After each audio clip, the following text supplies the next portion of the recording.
सम्राट चौधरी साहब, अगर आप कुर्सी या सीएम पद नहीं संभाल पा रहे हैं, बिहार की जिम्मेदारी नहीं संभाल पा रहे हैं, बच्चों की ज़िंदगी को नहीं संभाल पा रहे हैं, तो आप इस्तीफ़ा क्यों नहीं दे देते? आप कुर्सी क्यों नहीं छोड़ दे रहे? ये बात मैं क्यों कह रहा हूँ? क्योंकि आपका पुलिस AK-47 चला रहा है, प्रदर्शनकारियों पर जो है वो धौंस दिखा रहा है, वो ताकत दिखा रहा है। ये तब कहाँ चला जाता है जब हमारे जो है अलग अलग तरीके से गुंडे और मवाली वहाँ पर आकर आप पर धौंस दिखाते हैं, तब आपकी पुलिस काम नहीं करती। ये बड़ा सवाल है। जिस तरीके से छात्रों पर, आंदोलनकारियों पर ये जुल्म ढा रहा है, गोली दिन सड़कों पर, बीच सड़क पर वो गोली चला रहा है, वो तस्वीरें आपने देखा होगा, मैं फिर से एक बार दिखा रहा हूँ। ये क्या चल रहा है? ये नीतीश कुमार जी ने आपको जिम्मेदारी इसलिए दी थी कि आप जाइए दिन दहाड़े जो है हरा गमछा देकर, जात देकर, पात देकर गोली चलवा दीजिए। ये कब तक चलेगा? ये बहुत गलत है, ये घिनौना है। इस तस्वीर की जितनी निंदा करे उतना ही कम है।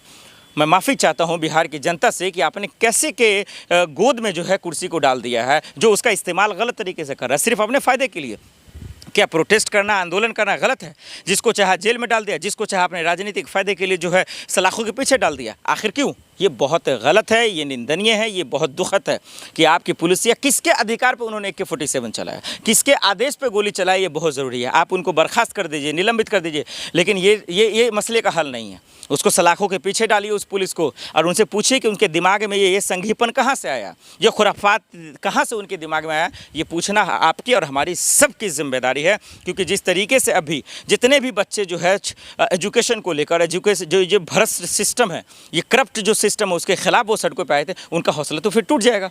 फिर तो उनको जो चकनाचूर कर देंगे आप, उनके जो है उनकी ज़िंदगी बनने से पहले उन पर निस्तो नाबूद कर देंगे आप। इसलिए ये जो पुलिस एक्शन इस तरह से ले रही है कि किसी को कहीं मारना, महिलाओं के साथ बदसलूकी करना, किसी का आँख फोड़ देना, ये बहुत गलत है। ये जो AK-47 चला रहा है, इसको पुख्ता जो है इसकी जांच होनी चाहिए कि इनके दिमाग में क्या चला था, इसको आदेश किसने दिया था। और अगर ऐसा नहीं कर सकते सम्राट चौधरी साहब, तो आप कुर्सी छोड़ दीजिए। और नीतीश कुमार जी, आपसे एक आखिर में विनती है, नीतीश कुमार जी, आप इतने कमज़ोर हो गए। बिहार, हम सब ने बिहार आपको इसीलिए हाथ में दिया था कि आप बिहार को अच्छा चलाते थे, चलाना जानते थे। बिहार के बच्चों और बिहार वासियों की जिम्मेदारी, रिस्पॉन्सिबिलिटी आपको बेहतर तरीके से लेना आता था। इसके बावजूद आपने कहाँ छोड़ दिया सबको? आपने, चलिए आप अच्छा ही सोचकर सम्राट चौधरी को आपने दिया होगा कुर्सी, लेकिन वो जिस तरीके से अभी एक्शन ले रहे हैं, जिस तरीका का काम कर रहे हैं, वो कहीं भी बिहार के हित में नहीं है। कि जाति देखकर पूरे पुलिस को खुला छूट दे दो कि भाई जहाँ जिसको जैसे चाहना है अपना एक्शन ले लो, जाति देखकर गोली मारो, हरा गमछा देखकर गोली मारो। क्या ये दुश्मनी पालने के लिए, राजनीतिक फ़ायदे के लिए कुर्सी बैठाया गया है? बिल्कुल भी नहीं।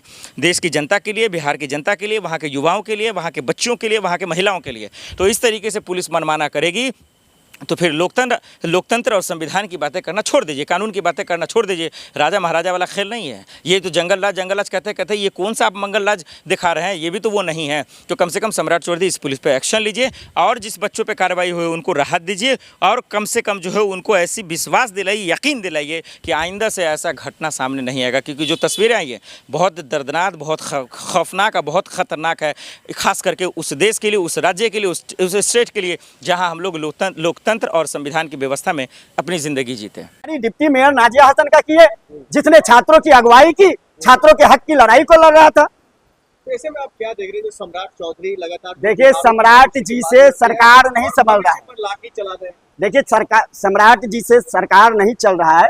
हम उनसे निवेदन करेंगे, भाई साहब आप एफिडेविट को छोड़िए, अपना एक एफिडेविट पेश कीजिए और इस्तीफा दीजिए।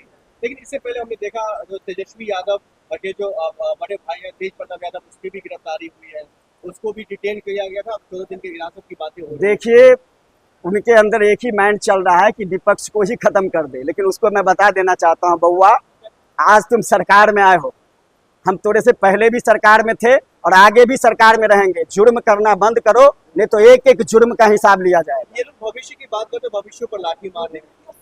देखिए आपको याद होगा जब हमारी सरकार थी, लगभग हम वहाँ 6 महीने के अंदर लगभग 2 से 3 लाख टीचर की बहाली करवाया। आप लोगों ने देखा, हमने निमंत्रण पत्र पूरे देश में भेजा, यूपी के कुछ बच्चे आए, हमारे यहाँ टीचर बने। तो हम तो ऐसी सरकार चला के दिए कि छात्रों का भविष्य बने, और आप ऐसी सरकार चला रहे हैं कि छात्रों पर AK-47 चलवा रहे हैं। जी कुछ, जी बिल्कुल, हम खुद ही बता रहे हैं ना कि कुछ RSS के ऐसे गुंडे थे जो RSS द्वारा प्रमोट किया गया, उस रैली में उस रैली में जाकर पुलिस वालों पर पत्थर चलाया और पुलिस ने आक्रोश में आकर भी पत्थर चलाया, लाठीचार्ज किया, AK-47 तक चलाया। छात्र पूरी तरह से आपने देखा कि खाली हाथ अपना आक्रोश मार्च निकाल रहे थे। लेकिन फिर भी इन मामलों को लेकर के आप क्या सोचते हैं? देखिए, हम तो एक ही मांग करते हैं कि गृह मंत्रालय आपके पास है और मुख्यमंत्री भी आप ही है, एक एफिडेविट को छोड़िए, एक एफिडेविट पेश कीजिए आपके अनुसार और जल्दी से जल्दी इस्तीफा दे दीजिए। गिरिराज सिंह कह रहे हैं इन मामलों को लेकर के जो कुछ चुनिंदा जो पार्टी के लोग हैं वो अपना चेहरा चमका। अरे गिरिराज सिंह की बात ना करे, एक तो उसको बोलने नहीं आता है, खाली हिंदू मुस्लिम करता है, पूरा बिहार जानता है, पूरा बिहार उस पर थू करता है। आप बिहार में किसी से भी पूछेंगे और उसका नाम लेंगे तो कहेंगे ये एक शर्मनाक लीडर है। हिंदुत्व का प्रचार कर रहा हूँ, देखिए, छात्रों का साथ मैं हूँ, छात्र पर्सनल एक जाति है, आप इस बात को समझ लो। उसमें हिंदुत्व, मुस्लिम पंथ, कट्टरवादी ऐसा कुछ नहीं है। छात्र पर्सनल एक जात है जिसका नाम छात्र है, उसमें अनेक धर्मों के बच्चे हैं। वो तो आप लोग आरोप लगा कि राहुल गांधी कभी कोटा, कभी दिल्ली, कभी बिहार, इन जगहों पर जाकर के छात्रों को अपने पार्टी में शामिल कराने की बात करते हैं। वो छात्रों की आवाज कम और अपनी राजनीतिक फायदा ज्यादा। देखिए, आप सरकार में हैं महोदय, लेकिन हमारे राहुल गांधी जी ने छात्रों के भविष्य को उजागर किया, छात्रों का सवाल उठाया, देश के कोने कोने जाकर छात्रों से मिलने का काम किया, एक एक छात्र से मिले, उसके दुख को सुना, छात्रों से पूछा बाबू बनना क्या चाहते हैं आप, आपके लक्ष्य क्या है, आगे ऐसा क्या कदम उठाया जाए जो आपके लक्ष्य पूरा हो सके। ये हमारा सौभाग्य कह सकते हैं कि विपक्ष में रहते हुए भी हमारे राहुल गांधी जी देश के कोना कोना घूम रहे हैं और छात्रों से मिल रहे हैं।